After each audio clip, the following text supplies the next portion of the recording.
నమస్తే అండి అందరికీ. ఈరోజు విషయం ఏంటంటే ఇప్పుడు మొత్తం సీజన్ అంతా ఆవకాయ పచ్చడి సీజన్. ఆంధ్రాలో అయినా తెలంగాణలో అయినా భారతదేశంలో ఎక్కడైనా సరే ఇప్పుడు సీజన్ మొత్తం ఆవకాయ సీజన్. సో ఆవకాయలు ఎలా కట్ చేయాలి, మ్యాంగోస్ ఉంటాయి కదా, అసలు ఎన్ని పీసులు చేయాలి, ఎలా కట్ చేయాలి, దాని గురించి అయితే ఈ వీడియో. తప్పకుండా అయితే ఒక లైక్ అయితే కొట్టండి, మీ లైక్ అయితే నాకు చాలా అవసరం. ఇవాళ అయితే మేము ఆవకాయ పచ్చడి అయితే పెట్టాము.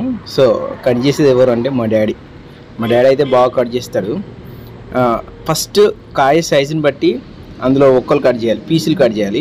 పెద్ద కాయ అనుకోండి ఒక 12 పీసులు అవుతాయి. ఇప్పుడు మా చిన్న కాయలు కాబట్టి అవి చిన్నగా ఉన్నాయి సైజు, బట్ ఒక 8 పీసులు అయితే చేశారు. ప్రతి ఒక్క పీసుకి కూడా అది పెంక ఉండేలాగా చూడాలి. దాన్ని ఏమంటారు, పెంకనే అంటారు.